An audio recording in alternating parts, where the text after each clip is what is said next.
Bonjour à tous. Dans cette vidéo, on va vous présenter notre projet DevOps, qui est une application web qui s'appelle PriceApp, qu'on a développée en trois personnes, Myriam, Dilia et moi, Lilia. Ici, on voit le lien vers notre GitHub, vers notre repository GitHub où on a déposé notre projet de l'application PriceApp. Je vais commencer par vous présenter la motivation et ce que nous a motivé à développer cette application et pourquoi on a choisi PriceApp exactement. Notre application PriceApp a été conçue pour transformer la complexité de la comparaison des prix des smartphones en une expérience simple et directe. Face à la diversité des options et la volatilité des prix, notre mission est de rendre l'achat des produits numériques plus accessible et moins chronophage. Nous nous efforçons de centraliser et simplifier l'accès à l'information, permettant ainsi aux consommateurs de trouver rapidement le produit qui correspond à leurs besoins et à leur budget. Les objectifs de notre application sont la comparaison intuitive des prix et caractéristiques, et l'expérience utilisateur exceptionnelle et la fiabilité et pertinence des informations.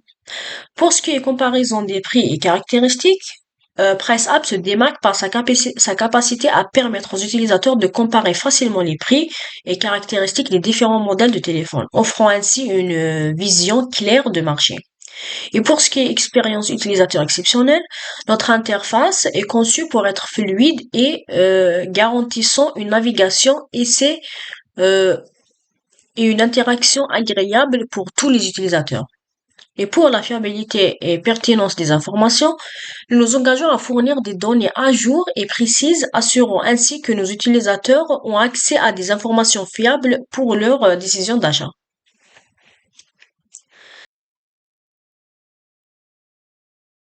Les contextes techniques.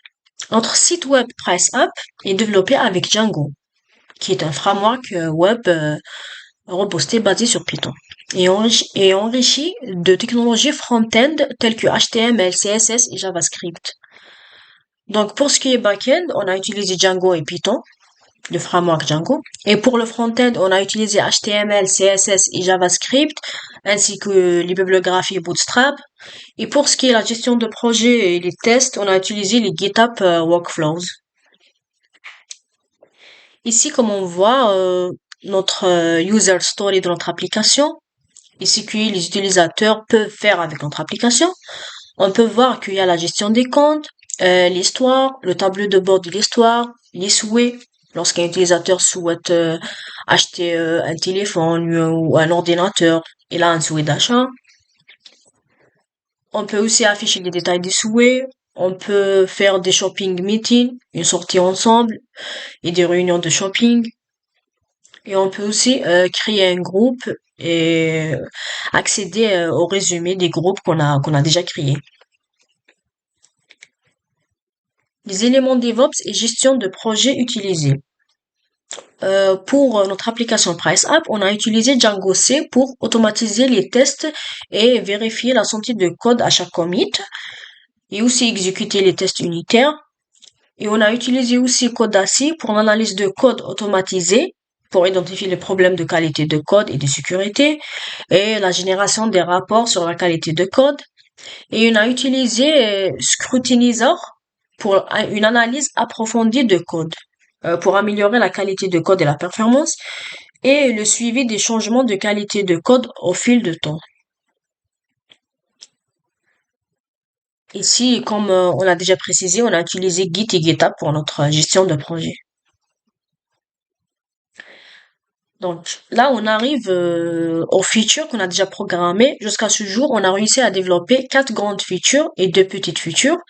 Et notre projet est toujours en cours de développement et on a en cours d'autres features à livrer dans les jours et les mois à venir. Donc, pour notre première grande feature, c'est la sélection et la recherche des téléphones. Donc, l'utilisateur accède à notre application et il peut rechercher un téléphone selon ses préférences. Soit il fait une recherche simple, soit une recherche avancée et choisit les caractéristiques qu'il veut, soit le prix, soit la RAM, soit il peut accéder à la liste des téléphones qui correspond à ses caractéristiques de choix. Pour la deuxième grande feature, la recherche d'offres en se déplaçant dans les magasins de téléphone, l'utilisateur se déplace physiquement dans différents endroits pour trouver le téléphone qu'il souhaite acheter. Lorsqu'un utilisateur a un souhait d'achat, il va se déplacer vers les magasins et il trouve le souhait qu'il veut acheter et il peut collecter des informations sur le souhait, telles que le prix, les caractéristiques. Et en utilisant notre application, il peut facilement entrer ces données dans un tableau de bord dédié à l'histoire de, de l'utilisateur. Et ainsi, notre application va permettre à l'utilisateur de comparer aisément les différents prix entre les différents endroits visités. Et comme ça, il va trouver directement la meilleure offre qu'il a pu trouver en visitant plusieurs lieux et dans quel magasin il va décider d'acheter le souhait qu'il voulait acheter. Pour notre troisième grande feature, qui est la création de groupes et collaboration, cette grande feature offre la possibilité aux utilisateurs de créer des groupes avec d'autres personnes qui partagent le même souhait d'achat. Par exemple, on a un groupe de personnes qui ont un souhait d'achat, d'acheter un téléphone, un iPhone par exemple, et comme ça, ils vont créer un groupe pour faciliter la communication au sein du groupe et pour discuter des stratégies de recherche, de prix et de l'optimisation des offres. Et comme ça, notre application va autoriser à chaque membre un entier à ajouter des lieux visités dans son histoire avec le souhait d'achat et le prêt trouvé. Comme ça, lorsqu'il y a un groupe de personnes, ça va optimiser la recherche et par exemple, si une personne va visiter 5 lieux, une autre personne va visiter 10, une autre personne va visiter 5, et à la fin, il y aura 20 lieux déjà visités et ils vont trouver sûrement la meilleure offre entre 20 lieux. Mais lorsque la personne va être toute seule, elle va pas pouvoir visiter 20 lieux toute seule et elle n'est pas accès à tous les lieux et à toutes les recherches. Donc, ça va permettre d'aider et faire une collaboration pour trouver la meilleure offre. Et pour la quatrième grande feature, c'est une organisation de shopping meeting. C'est des groupes de sortie. Donc, les utilisateurs ont la possibilité de créer des shopping meetings. Par exemple, lorsqu'un utilisateur veut sortir pour acheter le souhait ou pour rechercher le souhait qu'il voulait déjà acheter, il va aller dans notre application et il va chercher des personnes qui ont le même souhait que lui et il va proposer des sorties avec ces personnes pour aller visiter un lieu où ils peuvent trouver le souhait qu'ils veulent tous acheter. Et pour notre deux petites features, c'est l'ajout de fonctionnalité de liste de souhaits et la fonctionnalité d'ajout modification de téléphone. Ça, on les a programmés pour améliorer les deux premières grandes features qu'on a déjà présentées. Voilà. Ici, on présente le diagramme entité association de notre application qui se met à jour à chaque fois qu'on développe plus d'autres features, d'autres nouvelles features. Ici, on voit, il y a utilisateur, il y a un groupe, il y a le téléphone, il y a l'histoire, il y a la liste des souhaits et il y a le shopping meeting. Voilà. Maintenant, on va y aller dans notre lien GitHub. Voilà. Ici, c'est notre repository de projet PriceUp. Comme on voit ici, il y en a déjà quatre branches. La branche master, qui est la branche par défaut. Et on a la branche Lilia, Diria et Myriam. Donc, chaque personne a créé une branche sur laquelle il va travailler. Et une fois qu'il a fait les modifications, il fait le git commit et le git push pour pusher ces modifications à la branche. Ici, il veut vraiment, une fois qu'on a validé les modifications qu'il a effectuées, il peut faire le merge vers le master. Comme ça va pas nous faire des problèmes au niveau de notre branche master et ça va être facile à travailler. Pour ce qui est les tags, on a déjà 6 tags. On a commencé par la version 0.1 et on est arrivé là à la version 0.3. C'était la dernière version qu'on a livrée jusqu'à ce jour. Voilà. On a aussi une licence et le README qui se présente ainsi. Voilà, comme on a déjà précisé, on a utilisé Django C pour les tests. Voilà, si on clique ici, on voit, voilà, Django C. Et pour le qualité de code, on a utilisé Codacy. Voilà.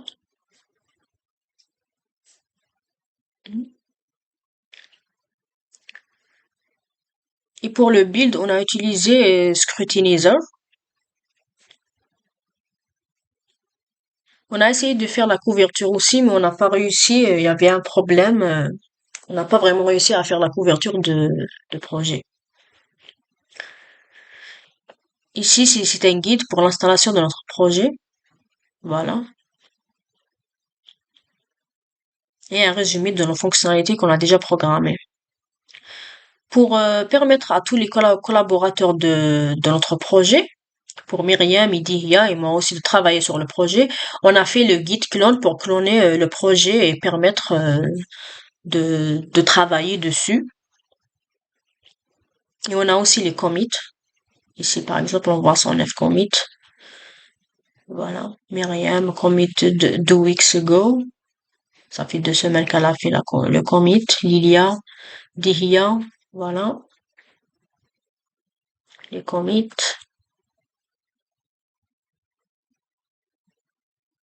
Et aussi les releases. On les a ajoutés même dans le README.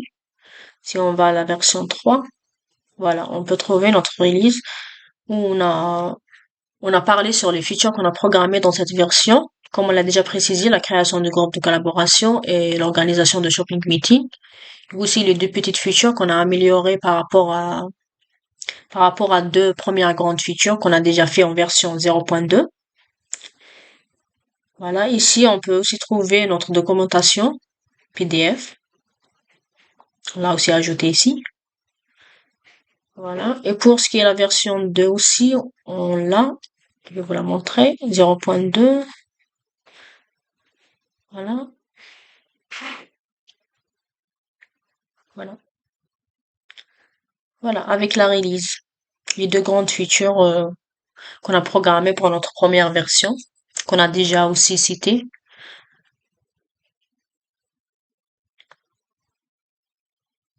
Voilà.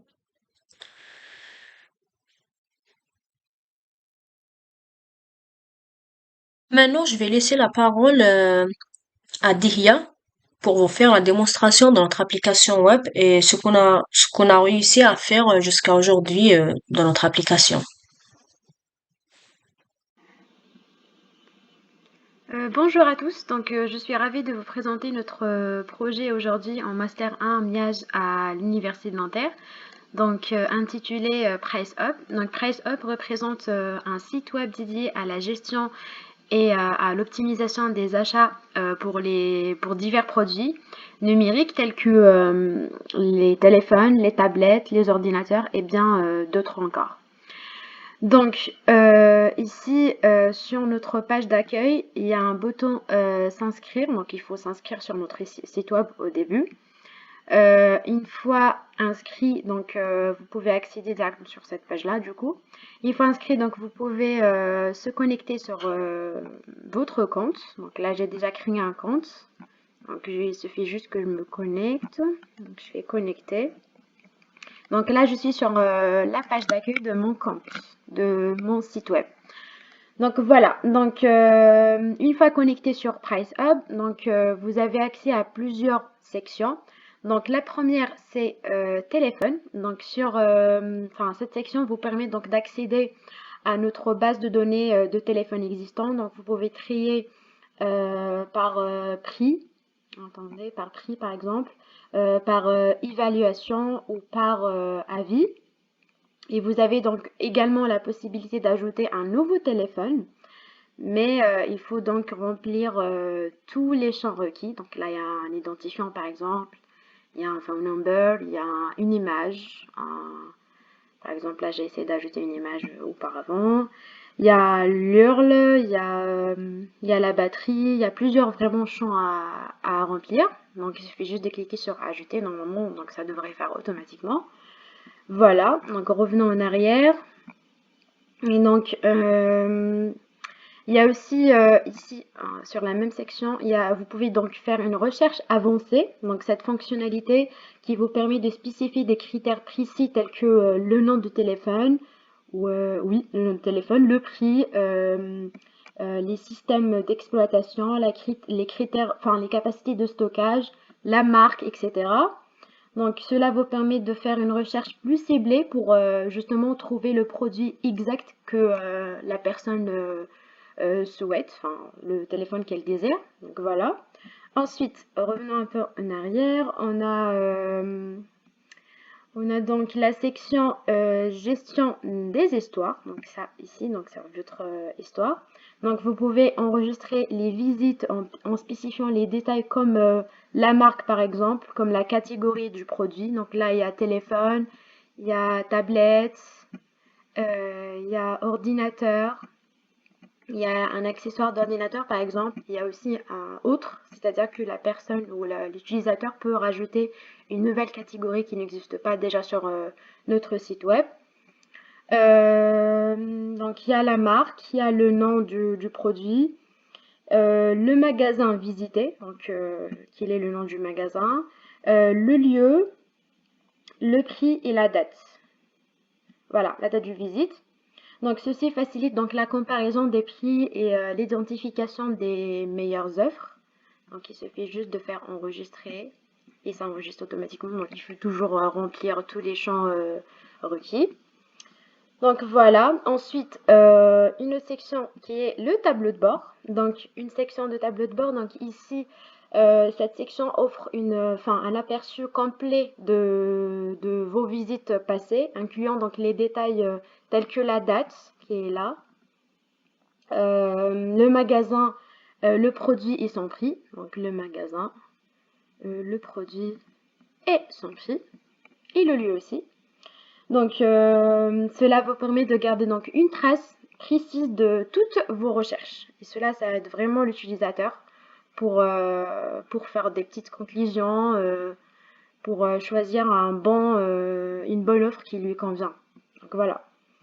Revenons un peu en arrière. Donc il y a une autre section qui s'appelle aussi mes souhaits. Donc je clique dessus. Donc cette zone que vous pouvez, là ici vous pouvez enregistrer vos souhaits d'achat en spécifiant donc toujours la catégorie du produit, la marque, le nom et le numéro de téléphone. Donc vous pouvez également donc ici afficher les souhaits. Donc là ici vous avez toute la liste, tous les détails des souhaits que vous avez déjà enregistrés.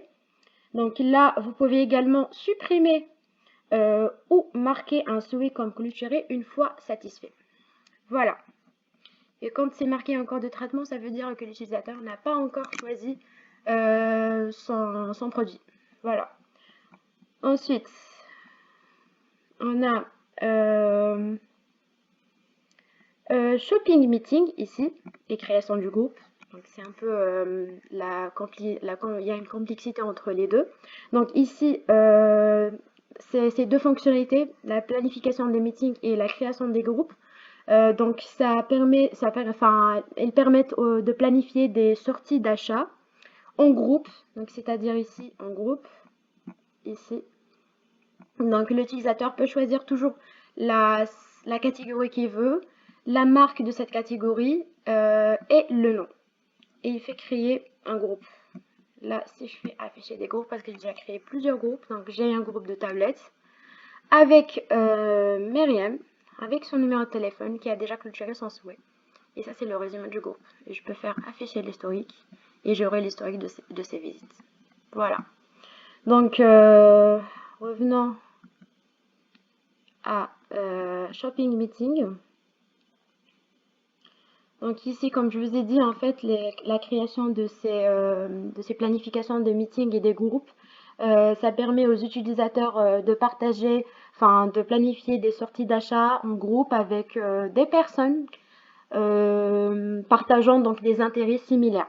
C'est surtout ça. Et la création du groupe donc facilite la collaboration aussi. pour rechercher et optimiser les offres partagées. Donc ici, pour planification de meeting, il faut toujours choisir une catégorie, le magasin à visiter, le lieu, la date de la réunion et là, donc ça affiche automatiquement les personnes qui souhaitent acheter le même souhait, la même catégorie, la même marque. Et donc je fais enregistrer. Là,